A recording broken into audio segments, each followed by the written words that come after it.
Olá, seja muito bem-vinda, seja muito bem-vindo. Esse é o podcast oficial do Sustentabilidade Brasil, o maior evento de sustentabilidade do país.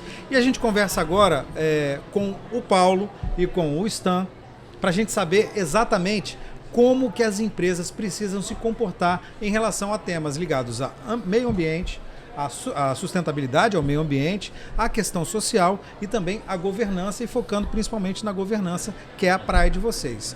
O Paulo é da Irradiare, que é o CEO da Irradiare, não é isso? E o Stan, que está diretamente ligado a essa área na Vale, que é uma empresa gigante.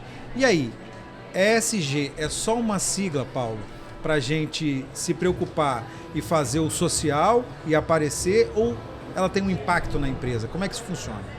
Edu, essa é uma excelente pergunta. Assim. Na verdade, a sigla ESG, que na verdade é uma evolução, eu brinco com alguns clientes, assim, independente do nome que você queira chamar, é importante você entender que o mundo de hoje exige uma postura de compreensão de como a organização não está sozinha. Ela está conectada com a sociedade e está conectada com um ambiente natural.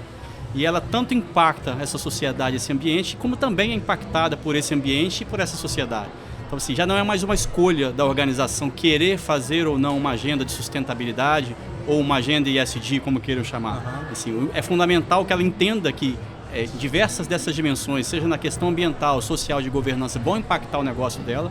E seja o cliente dela, seja um consumidor, seja um agente financeiro, seja representantes do governo, da sociedade, do seu fornecedor, enfim, diversas partes que compõem o ambiente do entorno dessa empresa vão começar a exigir, de alguma forma, posturas diferentes dessa empresa em relação a essas agendas. Então, já não é mais uma pauta só para grandes corporações, até porque as pequenas e médias, para poder também essas grandes corporações que já têm essa pauta há mais tempo, vão também precisar se adequar a essas realidades para poder responder à expectativa que esses clientes também têm em relação a essas agendas. Né? Stan, isso parece ser muito prático e parece estar muito longe da teoria hoje em dia, no momento que a gente vive. Como é que isso acontece dentro da Vale na prática? Hoje o ESG é uma realidade, né? É um requisito de negócio para a sustentação e a geração de valor de longo prazo. E na prática, ele ocorre por meio da governança, né, que estabelece a orientação estratégica da companhia em relação às questões ambientais e sociais, e na incorporação, né, das práticas sociais e ambientais no processo de tomada de decisão e na aplicação dentro dos seus processos organizacionais. Não só na Vale, mas olhando toda a cadeia de valor da empresa. Isso já funciona, já tá na veia lá do funcionário da Vale trabalhar dessa forma? Já está na veia, teve uma evolução significativa nos últimos anos, né? A Vale virou uma corporação, 80% dos investidores hoje da Vale observam questões ESG, né?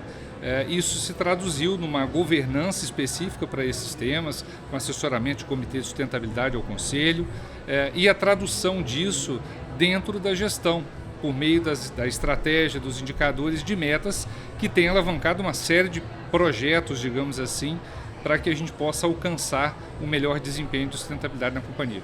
Paula, a gente ouve o discurso da Vale e fala assim, é uma mega corporação, 80% são investidores, não tem um dono, não é uma pessoa, não é o cara que vai chegar lá de manhã para trabalhar, depois vai para casa, não, eu vou fechar aqui, vou levar a chave para casa, não é assim que funciona. Como é que essa experiência de uma empresa gigante pode ser trazida para uma empresa familiar, para uma empresa pequena, que é a maioria dos negócios no Brasil hoje? A pergunta é excelente, Edu, assim, porque é de fato muitas vezes desafiador, né? A empresa pequena olha para uma realidade, não, mas não sou uma Vale, né? Não tem uma estrutura, não tem o capital que a Vale tem, não tem a estrutura de pessoas capacitadas para fazer isso e dedicadas para fazer isso. Uma pequena empresa, de fato, as demandas que ela tem, eventualmente não justifica nem que um profissional por conta disso. Então, assim, é sempre um desafio. Não tem nem como pagar, né? E muitas vezes não tem como pagar um profissional dedicado para isso. Mas eu brinco, e falávamos um pouco disso no nosso último painel, exatamente isso. Para a pequena corporação, ela pode começar assim, e isso tudo é uma jornada, assim. Não existe uma empresa, eu falo que eu detesto esse título, quando a empresa vem com o discurso, eu sou sustentável, eu sou ESG, não existe isso. Você hoje está melhor do que ontem, porque essa dinâmica da agenda social e ambiental, ela é tão dinâmica de fato, que a cada dia tem mudanças que se você não acompanha, você vai ficar para trás. Então, mesmo para pequena empresa, assim, eu falo sempre isso, assim, olhe primeiro para as demandas mais urgentes. O seu consumidor, o seu cliente, o seu fornecedor, o agente financeiro que você busca recurso, já te exigiu de algum momento alguma informação relativa às questões ambientais do seu negócio? Já te exigiu alguma informação das práticas sociais com o seu colaborador, das questões de direitos humanos? Já te exigiu alguma questão como, por exemplo, já é regulamentada sobre proteção de dados? Se já tem alguém te demandando isso, fique atento, porque esse já é um importante ponto para você começar a sua agenda. Não queira começar por tudo, porque é uma agenda de fato ampla e complexa. Uma pequena organização dá conta disso, é muito grande, é muito desafiador, mas é preciso dar passo e comece então por aquilo que já é uma demanda que está caracterizada dentro do seu entorno de negócio ali. Né? Isso precisa estar ligado diretamente à gestão do negócio?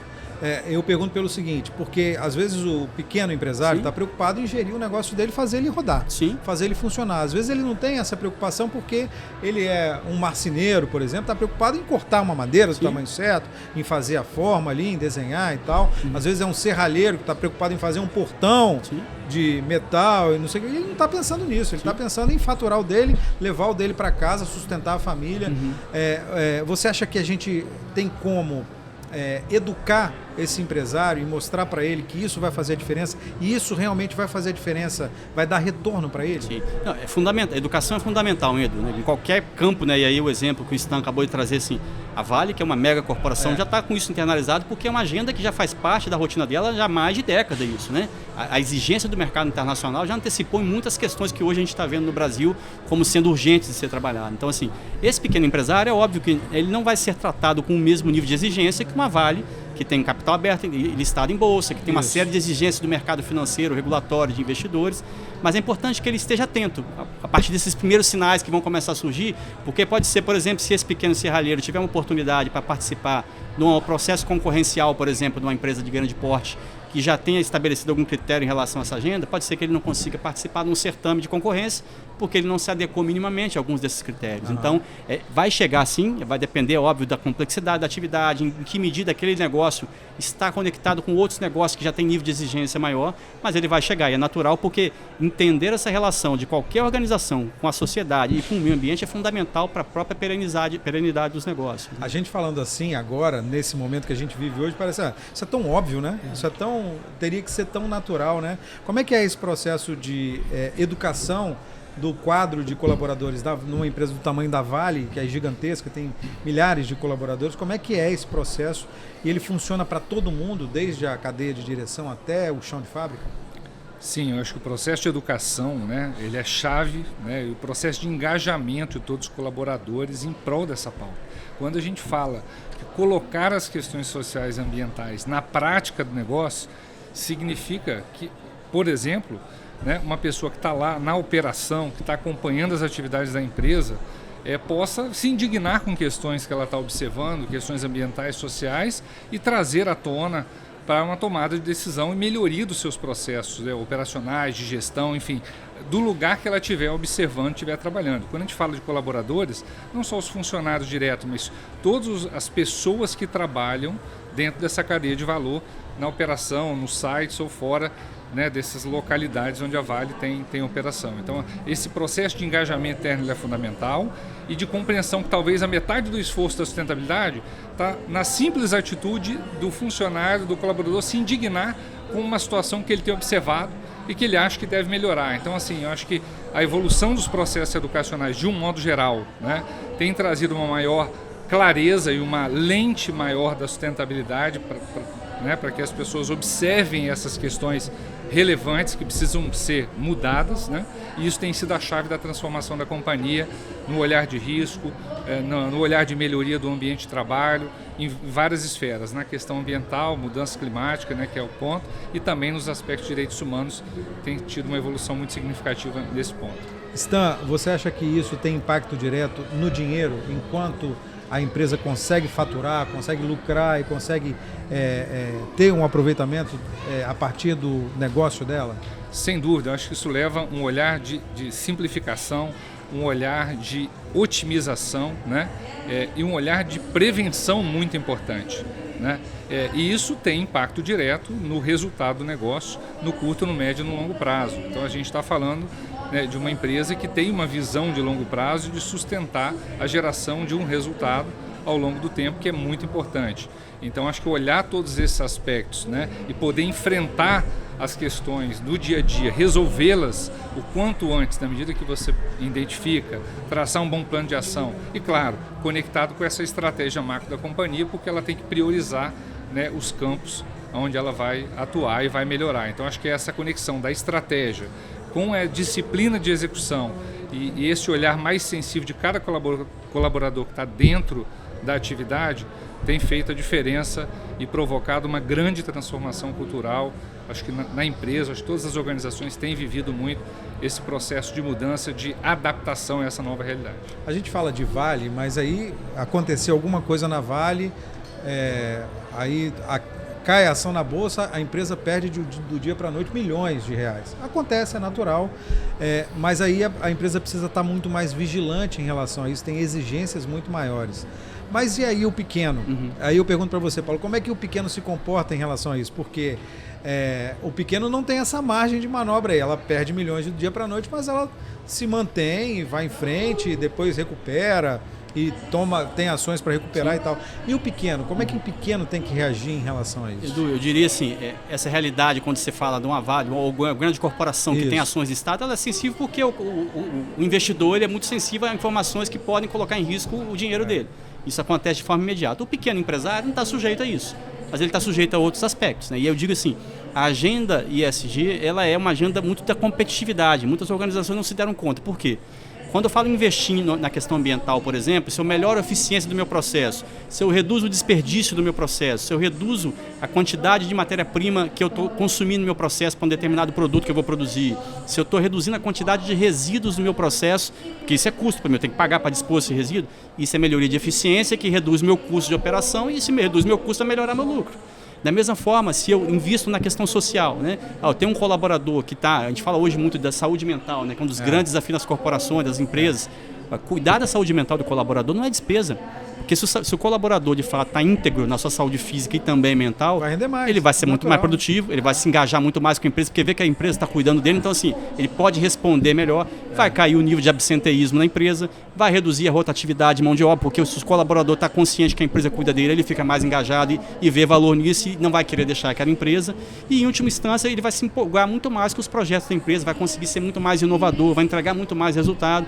Então investir nessa agenda mesmo para o pequeno é fundamental, porque isso vai significar ele se tornar mais competitivo, vai reduzir os custos dele, vai aumentar a retenção dos melhores talentos da organização dele e, em última instância, eventualmente vai começar até a diferenciar o seu produto no mercado, poder dizer, por exemplo, o tema aqui da questão climática, né? Se eu, por acaso eu consigo adequar o meu processo para ser livre de carbono, eu posso vender um produto que de repente não tem concorrência com um produto livre de carbono, né? O meu produto, o uso da concorrência tem carbono, o meu não tem carbono e eu posso precificar diferente. Na hora da grande corporação escolher qual que ela vai comprar. Exatamente. Então, assim, é um diferencial de competitividade, ter uma agenda bem estruturada. Né? Legal. Então, o que fica para você da participação aqui no Sustentabilidade Brasil? Um orgulho enorme, né, como capixaba, de ter uma discussão desse nível aqui no Espírito Santo, né, uma discussão muito qualificada e realmente formando conhecimento para que a gente tenha a capacidade de enfrentar esses desafios da humanidade, especialmente, né, em relação a esses eventos extremos de mudança climática que tanto, né, a gente percebe que afetam tantas pessoas e a gente desenvolver mais resiliência, maior capacidade de lidar com isso e de fato trazer toda a sociedade para construir essa solução em conjunto de forma muito colaborativa. Então acho que o evento ele traz esse marco, traz o senso de urgência, né, para a gente poder de fato mobilizar a sociedade e trazer esse retorno concreto à vida das pessoas. Vai ser tudo diferente a partir de agora, Paulo? Deveria ser, né? Acreditamos que sim. Eu acho que muitas das discussões que estão aqui acontecendo, Edu, elas são muito proveitosas no sentido de trazer temas que estão latentes e muitas vezes não estão tão visíveis. Então a gente tem visto diversos temas sendo abordados aqui que não estão tão presentes assim na agenda de muitas organizações. Então acho que um evento desse porte aqui no Espírito Santo é importante também para nos colocar nesse protagonismo dessa agenda importante e aí no foco específico desse tema desse ano, né, da agenda das mudanças climáticas em preparação para a COP que vai acontecer aqui no Brasil.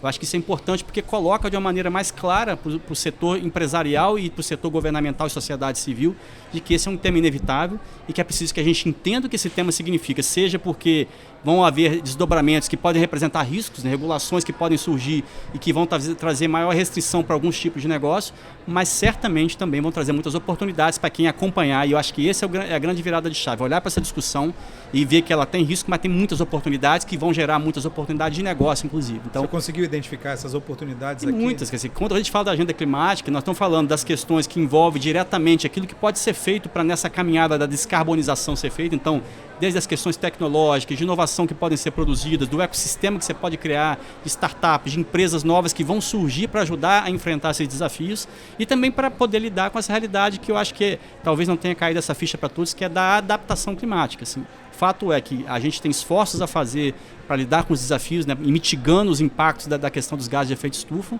mas uma realidade climática, a gente pega os exemplos de Mimoso do Sul e agora no Rio Grande do Sul, assim, a adaptação climática é urgente, porque a gente precisa se adaptar, e aí é adaptar as infraestruturas nossas, né? O último grande cheia, período de mais chuvoso que nós tivemos aqui, tivemos um rompimento de estrada, assim, quanto que as nossas rodovias, quanto que a nossa infraestrutura, São Paulo no passado teve aquele problema do apagão por conta da rede elétrica lá, que não aguentou uma tempestade mais forte, assim.